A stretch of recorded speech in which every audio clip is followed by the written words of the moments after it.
آج بہت ساری خواتین کی شکایتیں آتی ہیں، میاں یورپ چلا گیا، بیگم کو یہی چھوڑا ہوا ہے، 2 سال تک وہ سسرال میں خدمت کر رہی ہے نوکرانی بن کے، اور یہ تھوڑے تھوڑے پیسے اس کو بھیج رہے ہیں، کبھی کبھار ایک آدھ فون کر لیا۔ یہ نہیں ہونا چاہیے۔ اگر آپ کو اللہ نے گنجائش دی ہے، یورپ گئے ہو، امریکہ گئے ہو، سعودیہ گئے ہو، بیگم کو اپنے بولو بھائی ساتھ رکھو، یہ عورت کا حق ہے۔ بعض یہ بھی ظلم کرتے ہیں کہ وہاں جا کے شادی کر لی، تو شادی سے تو ہم منع نہیں کرتے، لیکن جب آپ نے وہاں شادی کی ہے تو اس کے ساتھ زیادہ راتیں گزر رہی ہیں، اور اس کے پاس 2 سال میں بولو بھائی 1 مرتبہ، تو اللہ نے تو صاف کہہ دیا کہ اگر عدل نہیں کر سکتے تو تمہارے لیے نکاح کرنا حلال نہیں ہے۔ جتنی راتیں اس کے ساتھ گزاری اتنی ہی پاکستان والی کے ساتھ گزارنا بولو بھائی پڑیں گی۔ اس کو بھی لے کے جاؤ۔ کرتے کیا ہے، اپنے گاؤں دیہات سے ایک پرانی سی نا یہاں شادی کر لی، وہ ابا کی خدمت کے لیے گھر میں رکھ لی، وہاں جا کے ان کو گوریاں نظر آتی ہیں، خوبصورت خوبصورت لڑکیاں نظر آتی ہیں، تو یہ والی کیا لگتی ہے، پرانی۔ اب وہ کہتے ہیں کہ یار یہاں مزے اڑانے ہیں، تو بعض تو دوستیاں لگاتے ہیں لڑکیوں سے، اور بعض نکاح کرتے ہیں۔ نکاح کر کے اس کو نہیں بتایا، اب اس کے پاس 2 سال میں 1 مہینہ اور اس کے پاس روزانہ، تو یہ بھی ظلم زیادتی ہے۔ عزت دار آدمی کیا کرتا ہے کہ جہاں سفر میں جائے گا لمبے عرصے کے لیے، وہاں اپنی بیگم کو بولو بھائی کیوں؟ قرآن میں اللہ تعالیٰ نے باپ کو باپ کہا، ماں کو ماں کہا، بیوی کو صاحب کہا ہے، صاحبہ۔ صاحبہ کسے کہتے ہیں؟ یہ اردو والا صاحبہ نہیں، یہ صاحب کیا حال ہے یہ والا نہیں، صاحب عربی میں کہتے ہیں ساتھی، جو آپ کے 24 گھنٹے وصاحبتہ واخیہ۔ قرآن میں آتا ہے نا قیامت کے دن انسان اپنے باپ سے بھی دور بھاگے گا، تو اس کے لیے باپ کا لفظ استعمال کیا، اپنی ماں سے بھی دور بھاگے گا، کا لفظ استعمال کیا، بھائی سے بھی دور بھاگے گا، اس کے لیے اخ کا لفظ استعمال کیا، بیوی کو فرمایا اپنے ساتھ رہنے والی سے بھی دور بھاگے گا۔ تعبیر ہے یا نہیں ہے بھائی؟ قرآن میں آتا ہے کہ قیامت کے دن انسان اپنے باپ سے بھی دور بھاگے گا، تو ابا کو کیا کہا؟ ابا، حالانکہ انسان ابا کے ساتھ بھی رہتا ہے لیکن ان کو ساتھ ہی نہیں کہا۔ ماں سے بھی دور بھاگے گا، اور بھائی سے بھی دور بھاگے گا، اس خاندان سے بھی دور بھاگے گا جس خاندان نے اس کو ٹھکانہ دیا، اس کو بھی اللہ نے ساتھ ہی نہیں کہا۔ لیکن جہاں بیوی کا تذکرہ آیا تو اللہ نے کہا وصاحبتہ، اس کے ساتھ رہنے والی جو تھی ہمیشہ، اس سے بھی کیا کرے گا؟ قیامت کے دن دور بھاگے گا۔ اس سے پتہ چلتا ہے کہ بیوی صاحبہ ہوتی ہے، یعنی آپ کے ساتھ بولو بھائی رہنے والی۔ یہ اللہ کا قانون ہے کہ جب آپ کا نکاح ہو گیا تو اب بیگم آپ کے ساتھ چپک گئی ہے، ٹھیک ہے؟ اب جہاں بھی دنیا میں جاؤ گے بیگم ساتھ جائے گی۔ ہاں تھوڑے دن کے لیے سفر ہوتا ہے، وہ ایک الگ بات ہے، 2 سال 3 سال جا کے رہتے ہیں اور بیگم کو یہی رکھتے ہیں، یہ عورت پہ ظلم ہے، یہ ظلم شریعت میں پسندیدہ نہیں ہے۔ تو اس لیے امریکہ جا کے، اور یہ شریف ہونے کی علامت بھی نہیں ہے، شریف آدمی کا تو ویسے بھی بیوی کے بغیر گزارا نہیں ہوتا بھائی۔ امریکہ 2 سال کیسے رہو گے تم یار؟ میں بدگمان نہیں ہو رہا، میں یہ نہیں کہہ رہا جو 2 سال رہتے ہیں وہ گناہ کرتے ہیں، کسی سے بدگمانی کی اجازت نہیں ہے، لیکن عمومی طور پر ایسا رہنا بہت مشکل ہے کہ آپ بیگم کے بغیر 2 سال رہیں، آپ جوان بھی ہیں اور آپ کہیں کہ مجھے کوئی خطرہ نہیں ہے۔ ہیں ایسے لوگ لیکن شارٹ چل رہے ہیں مارکیٹ میں۔ تو شریف ہونے کی بھی علامت ہے کہ آپ اپنی بیگم کو ہمیشہ اپنے سفر میں خاص طور پر اپنے ساتھ رکھیں، یہ اس کی علامت ہے کہ بندہ خاندانی ہے۔ کوئی غلط ایکٹیویٹیز میں مبتلا ہوتا تو بیوی کو کم از کم نہ لے کے جاتا، اس کو ٹوپی کرا دیتا۔ جیسے کہ لوگ عیاشی کے لیے، میں تھائی لینڈ میں تھا نا، تو وہاں میں نے لوگوں سے پوچھا کہ یہاں لوگ اپنی بیگم بچوں کے ساتھ کیوں نہیں آتے یار، اتنی زبردست خوبصورت گھومنے پھرنے کی جگہ ہے۔ اس نے کہا یہاں لوگ عیاشی کے لیے آتے ہیں، بیگم کو ساتھ لے کے نہیں آتے ہیں۔ بیگم کو لے کر آئیں گے تو لوگ، وہ بیگم پوچھیں گے نا کہاں بھائی 3 دن سے کدھر غائب تھے؟ تو ہمیں یہ تعجب ہو رہا تھا کہ یار یہاں تو بچوں کو لانا چاہیے گھمانے پھرانے کے لیے، اگر اللہ نے وسائل دی، اسباب دی ہو تو یہ کیوں نہیں، یہ سب اکیلے اکیلے کیوں گھوم رہے ہیں؟ کچھ تھے اچھے لوگ بھی، تو انہوں نے کہا کہ لوگ عیاشی کے لیے آتے ہیں تو بیگم کو تھوڑی لے کر آئیں گے۔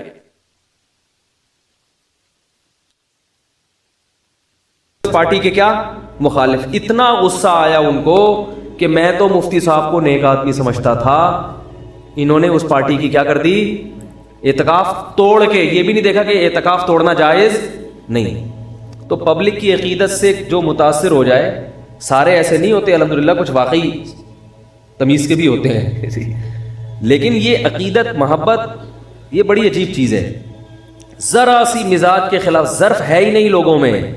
بھائی یہ فرض کر لو کہ ان سے غلطی ہو گئی ہوگی، مولوی صاحب سے، انسان ہے، غلطی ہو گئی ہوگی تو غلطی نہیں ہو سکتی کیا؟ بھائی یہ جو فلاں کے بارے میں سپورٹ کر رہے ہیں یہ غلط کر رہے ہیں, ان کے خیال میں صحیح ہے لیکن ہمارے خیال میں کیا غلط, ختم, قصہ ختم. چلو جی اب مولوی صاحب کا بیان سنتے ہیں. ساری باتیں تو نہیں آپ کو غلط لگیں گی نا. اور بعض دفعہ یہ بھی ہوتا ہے کہ آپ خود غلط ہوتے ہیں. جو بیان کرنے والا ہے وہ جس کی حمایت کر رہا ہوتا ہے وہ حمایت واقعی کیا ہوتی ہے, جیسے یہ غلط ہو سکتے ہیں تو آپ بھی تو غلط ہو سکتے ہیں نا. تو ذرا سی بات دائیں بائیں ہو جائے, مزاج کے خلاف ہو جائے, ایک دم عقیدت ختم. تو پھر باپ کے ساتھ بھی یہی سلوک ہے, ماں کے ساتھ بھی یہی سلوک, جس کو عالم مفتی کہتے ہیں اس کے ساتھ بھی یہی سلوک, جن کو مولانا طارق جمیل صاحب کا دیکھو نا کیا حشر کیا, یہ سارا عقیدت مندوں نے کیا ہے.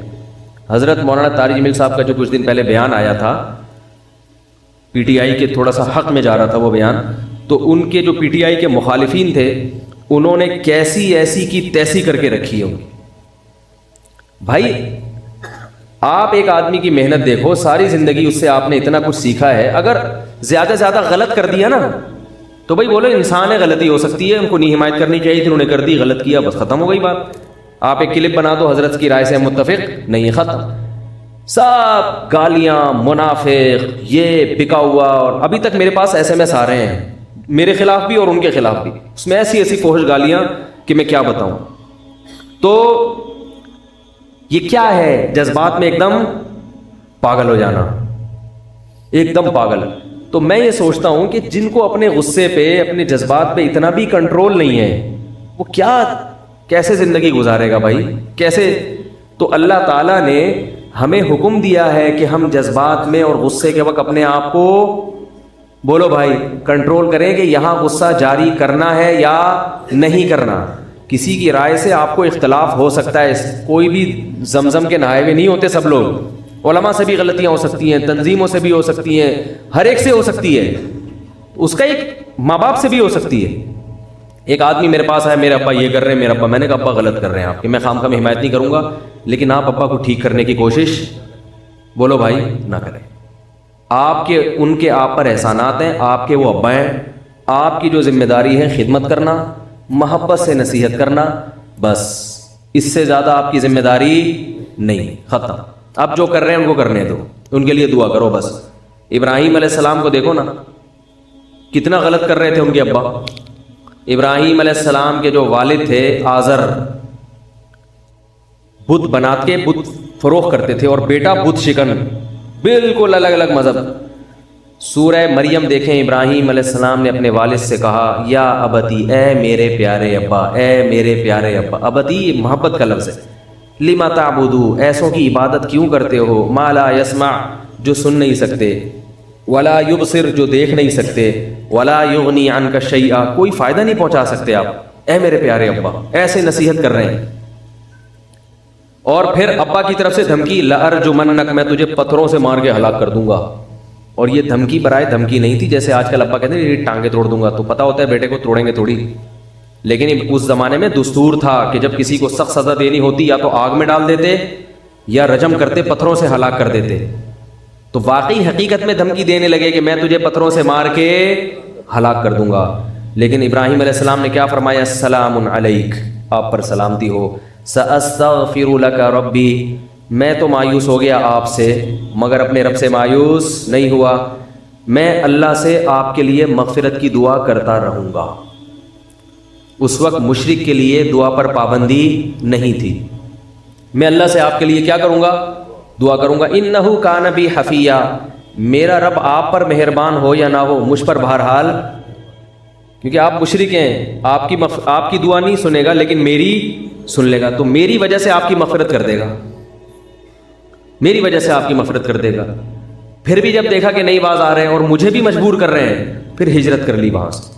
اس لیے میں لوگوں سے کہتا ہوں کہ ابا کے ایسے ظلم ہو رہے ہیں کہ ناقابل برداشت ہو گئے تو زبان مت چلاؤ, گھر بدل دو, الگ ہو جاؤ ابا سے. کہ بھائی نہیں, آپ لوگ نہ شروع ہو جائیں بلا وجہ ابا سے. کوئی اس قسم کے ابا ہوں کہ وہ واقعی اتنا بعض دفعہ ظلم کر بھی رہے ہوتے ہیں, جینا حرام بھی کر دیتے ہیں, ایسے بھی ہوتے ہیں. ہر چیز مارکیٹ میں ہے, کوئی بھی چیز شارٹ نہیں ہوتی, یعنی ختم نہیں ہوتی, شارٹ ہو جاتی ہے. تو ظالم لوگ بھی ہیں, مائیں بھی ظالم ہیں. بعض مائیں بیٹیوں پہ ایسا ظلم کر رہی ہیں کہ ان کو نفسیاتی مریض بنا دیا انہوں نے. بعض مائیں, اکثر تو مائیں اچھی ہوتی ہیں, ماں سے بڑھ کر کون ہوتا ہے. تو ایسی صورت میں ہم کہتے ہیں بھائی کیا کر لو, چپکے سے بولو بھائی علیحدگی اختیار کرو. پھر ابا سے روز تھوڑی دیر آ کے ملا کرو, اور اس نیت سے ملو کہ ابا نے جو جھاڑ پلانی ہے بس سن کے واپس آ جانا ہے. بھائی آدھا گھنٹہ بیٹھوں گا ٹائم دیکھ کے ابا نے پلانی ہے, بھائی تو کم وقت پہلے ہی نالائق, تو اب تو الگ بھی ہو گیا. ہاں ایسی ہوتی ہے اولاد, یہ تجھے سکھاتے ہیں مدرسے والے, یہ تجھے سکھاتے ہیں تبلیغ والے. وہ ابا نے سنانی ہے, آپ جاؤ آدھا گھنٹہ بیٹھو کہ بھائی میں نیت کرتا ہوں ابا کی سننے کی. اللہ کے لیے ہے نا, میں نیت کرتا ہوں ابا کی الٹی سیدھی سننے کی, کیونکہ وہ میرے, جب نماز میں لوگ لمبی چوڑی نیتیں کرتے ہیں نا, میں نیت کرتا ہوں ابا کی سننے کی, الٹی سیدھی سننے کی, کیونکہ وہ میرے ابا ہیں, ان کی سنوں گا تو ثواب ملے گا. اور کیا میں بتاؤں گا کون سا ثواب ملے گا, تو وہ بس سنوں گا کیونکہ ابراہیم علیہ السلام نے تو اس سے بھی زیادہ سنی ہے, ان کو تو اس سے بھی زیادہ دھمکیاں ملی تھی. یہ سب محاسبے مراقبے کر کے آپ پہنچے, آدھا گھنٹہ تمیز سے سنیں, اس کے بعد بولیں اور ابا سنائیں کوئی خدمت میرے لائق, خدمت میں تجھے گھنٹے سے. تو اس طرح آدھا گھنٹہ ہو تو پھر پتلی گلی سے نکل. تو جو اکثر ابا ایسے نہیں ہوتے, ابا سے بڑھ کر تو کوئی اولاد کے لیے ہے ہی نہیں نا نعمت, لیکن ہزاروں میں کوئی ایک اس طرح بھی ہوتے ہیں. تو میں ان کو یہ مشورہ دیتا ہوں, جاؤ سن کے اور کچھ ہدیہ بھی دے دو, خرچہ بھی اٹھاؤ ان کا, ہدیہ بھی دو. دیکھو سب کچھ عبادت سے نہیں ہوتا. آج جو دین کی طرف آتا ہے تو کچھ تھوڑا سا عبادت کی طرف تو رجحان ہو جاتا ہے, اخلاق کی طرف رجحان, اور اخلاق بھی اگر اچھے ہوتے ہیں نا کسٹمر سے اچھے ہو جاتے ہیں. بس مصیبت ہی اخلاق پر. حضرت مولانا طارق عامل صاحب کا بیان سنے گا تو اخلاق کس کے ساتھ اچھے ہو جائیں گے, جا کے کسٹمر کے ساتھ. صحیح ہے نا, بیوی کے ساتھ اچھے نہیں ہوں گے, اولاد کے ساتھ اچھے نہیں ہوں گے, ابا کے ساتھ اچھے نہیں ہوں گے, اماں کے ساتھ پھر بھی وہ ویسے کے ویسے ہی رہیں گے. تو اینٹ کا جواب پتھر سے دیتے ہیں. اسلام میں خونی رشتوں کی اہمیت غیروں سے بہت زیادہ, یاد رکھو, تھوڑی زیادہ نہیں ہے, بہت زیادہ ہے. قرآن میں اہل جنت کی جو جہاں بھی صفات بیان کی ہیں, اکثر جگہوں پہ رشتہ داری کا ذکر اللہ نے لازمی کیا. میں جب تلاوت کرتا تھا نا ان آیات کی, جب ہم نئے نئے دین کی طرف آئے, یعنی مدرسے کی طرف گئے, تو میں حیران ہوتا تھا کہ یہ تو ویسے ہی انسان میں نیچرل ہے رشتہ داروں سے محبت کی. قرآن اتنا ہائی لائٹ کیوں کرتا ہے اس چیز کو, اس وقت میری سمجھ میں نہیں آتا تھا. قرآن بار بار یوں کیوں کہتے ہیں اہل جنت رشتہ داری جوڑتے ہیں, رشتہ داری جوڑتے ہیں, رشتہ داروں کا خیال کرتے ہیں, بار بار حدیث میں بھی آتا ہے. حالانکہ عربوں میں تو رشتہ داری ویسے ہی جوڑنے کا رواج تھا. بھائی عرب میں سب کچھ, سب برائیاں تھیں, مگر رشتہ داری تو ان میں, یہ تو نیچرل ہے نا. جب قبیلہ خاندان ہوگا تو عرب تو اپنے رشتہ داروں کے لیے سر کٹاتے تھے, لڑتے تھے. عربوں میں یہ دستور نہیں تھا کہ ایک بھائی کو آپ نے پیٹ دیا تو بس اب گئے. نا نا نا نا, ایک بھائی کو کسی نے مار دیا تو اب اس بھائی کے جتنے ریلیٹیو ہیں وہ آپ کو نہیں چھوڑیں گے. بولیں گے ہمارے بھائی پہ ہاتھ کیسے اٹھایا, وہ تو کٹ جاتے تھے, پوری پوری نسلیں کٹ جاتی تھیں. آج بھی قبائلی علاقوں میں اسی قسم کا رواج ہے. وہ ایک قتل ہو جائے تو پرپوتا جا کے انتقام لے رہا ہوتا ہے کہ میرے پردادا کو اس نے مارا تھا, وہ نہیں چھوڑے گا. تو رشتہ داری تو اس زمانے میں لوگ جوڑتے تھے. تو قرآن نے پھر اتنا اہتمام, دیکھو بت پرستی کے خلاف قرآن نے بولا اتنا زیادہ, تو سمجھ میں آتا ہے کہ بت پرستی اس وقت معاشرے میں کیا خیال ہے بھائی, پھیلی بھی تھی. تو رشتہ داری کو اتنا فوکس کیوں کر رہا ہے قرآن, آج سمجھ میں آتا ہے. اللہ کو پتا تھا کہ ایک زمانہ ایسا آنے والا ہے جس میں فیملی سسٹم تباہ ہو جائے گا. یورپ کا کلچر, مغربی کلچر ہمارے معاشرے میں پھیل جائے گا. پھر لوگ دوستوں کو, کلائنٹ کو, کسٹمر کو اہمیت دیں گے, رشتہ داروں کو اہمیت نہیں دیں گے. اور رشتہ داری جوڑنے میں جو برکتیں اور فائدے ہیں وہ دوستیوں میں نہیں ہیں. خونی رشتے جو ہے نا, یہ ایک دوسرے کی تربیت کی فکر میں لگے رہتے ہیں, نیچرل ہے یہ. تو یہ جتنے مضبوط ہوں گے, ان میں جتنی زیادہ محبت ہوگی, اتنا ہی معاشرے میں نا صالح افراد پیدا ہوں گے, اچھے افراد پیدا ہوں گے. اور جتنی ان میں آپس میں نفرتیں ہوں گی, اتنے ہی معاشرے میں چور اور ڈاکو زیادہ پیدا ہوں گے.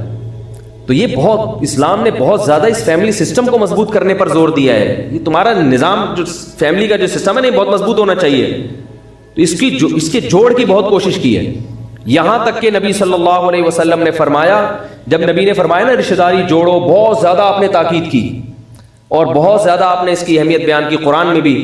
تو صحابہ کو خیال ہوا کہ بھائی رشتہ داری جوڑنے کا مطلب یہی ہے کہ بھائی ہم بھی اچھا سلوک کریں جیسے کہ وہ اچھا کر رہا ہے. تو نبی صلی اللہ علیہ وسلم نے یہ غلط فہمی دور کی. فرمایا کہ نہیں, رشتہ داری جوڑنا اسے نہیں کہتے کہ جو تم سے جڑے تم اس سے جڑو, نا نا نا, یہ مطلب ہی نہیں ہے. فرمایا رشتہ داری جوڑنے کی جو میں ترغیبیں دے رہا ہوں, جس پر اللہ نے جنت کی بشارت دی ہے, یہ وہ ہے کہ وہ تم سے ٹوٹے پھر بھی تم اس سے جڑو. یہ بڑا مشکل کام ہے بھائی, بہت